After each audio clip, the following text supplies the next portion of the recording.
Hello, my name is Arthur, and together with Professor Alexi and Professor Hunter from University of Brasilia, we did the project Design and Construction of a Didactic Low-Velocity Wind Tunnel. Our work is divided into introduction, methodology, results, and conclusion. Well, several areas utilize applied aerodynamics, such as construction or vehicle design. And research in the aerodynamic domain was motivated mainly by the need to improve the performance and the fuel consumption of the cars and airplanes. So if you go faster with less fuel is better. And there are three ways to analyze a fluid: analytical, computational, and experimental. And wind tunnels are divided into two categories and have two possible test section configurations: the closed circuit tunnel, where the air recirculates inside it, and the open circuit, where the air does not recirculate inside it. The test chamber is open when it does not have solid barriers and closed when it has walls. Well, the main objective of this work is to design and build a bench wind tunnel, which preferably has a uniform flow in its test section. The particular objective is to define the dimensional size of the wind tunnel, design the shape of the flow path, and provide the analytical and numerical studies of the flow inside the tunnel. The methodology of the work is divided into the structural design of the settling chamber, test chamber, power unit, nozzle, and diffuser, and the numerical simulation of this structure. Let's start talking about the settling chamber. The uniformization process of the flow starts here, reducing vortices. Installation of the honeycomb plate in the constant area inlet is the way that the settling chamber works, and the honeycomb plate follows three essential parameters for its design: the cell size, the cell wall thickness, and the honeycomb plate thickness. The C represents the cell size, the TH the cell wall thickness, and the honeycomb plate thickness is this honeycomb plate thickness. The settling chamber, the test chamber is the starting point of the wind tunnel project. This section carries out experiments and allows us to observe the fluid behavior. Length is twice the hydraulic diameter. Here we have an example of a test section with a square cross-sectional area. The power unit. The developed wind tunnel utilizes a fan with straight blades to add power to the system. The authors estimated the fan power according to Barlow, the book Barlow.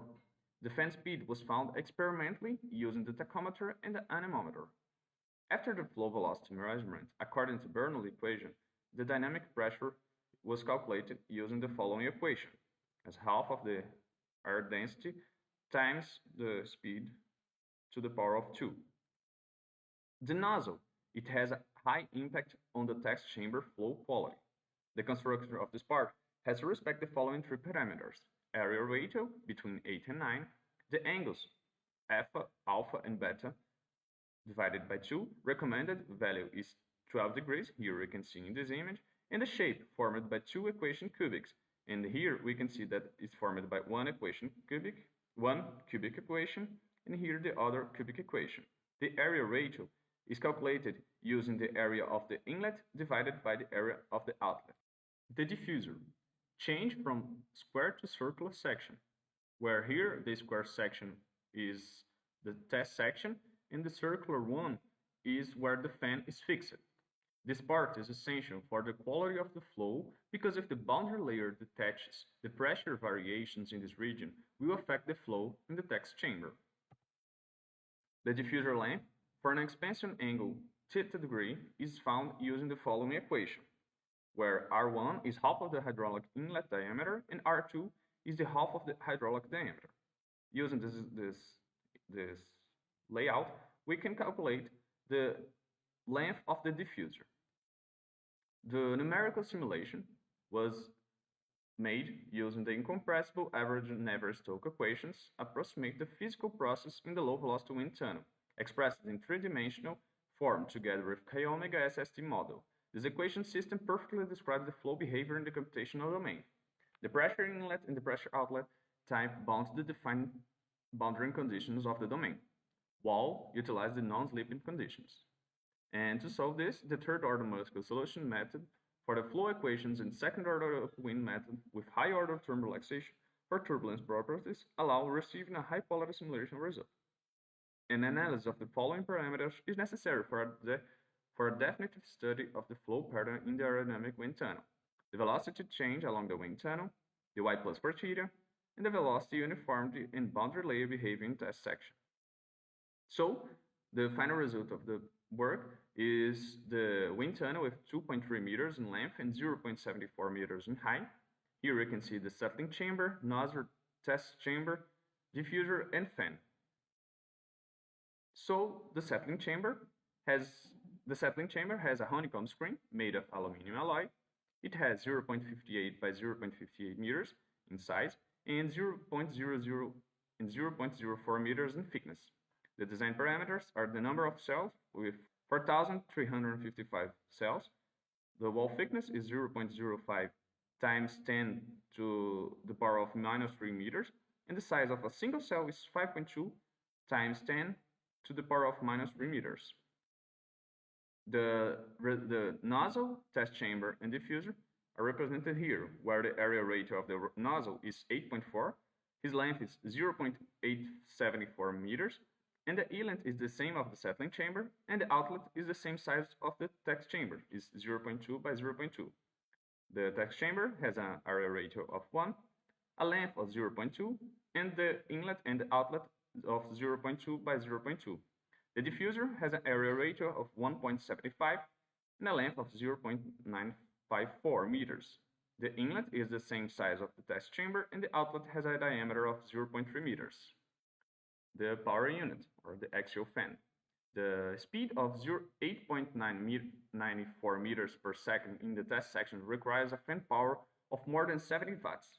The closest 0.3 meters fan found on the market for this project is the biphasic fan of 80 watts controlled by a pulse-width modulation.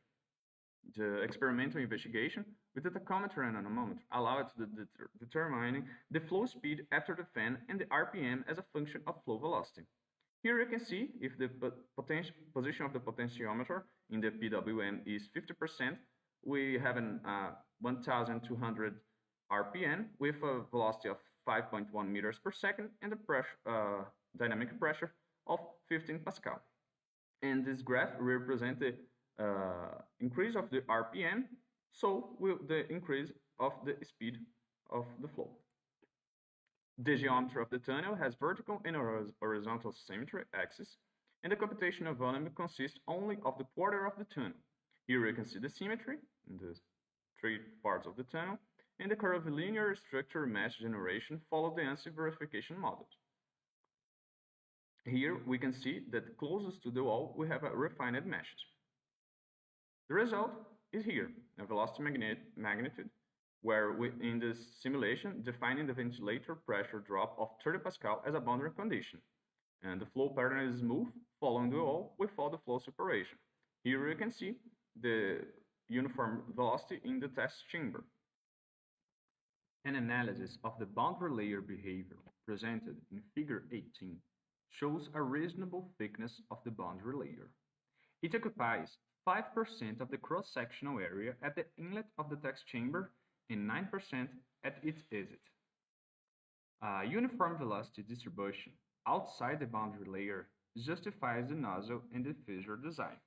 Here, in this graph, we can see that the uniform velocity outside of the boundary layer. Here is the representation of the boundary layer. And the other graph shows the change of the static pressure in the test section along the axis, from 0 to 400, and in the perpendicular direction to the wall. The pressure in the axial direction happens due to the flow acceleration, because of the boundary layer growth and the friction with the wall. Here we can see the exit of the test section.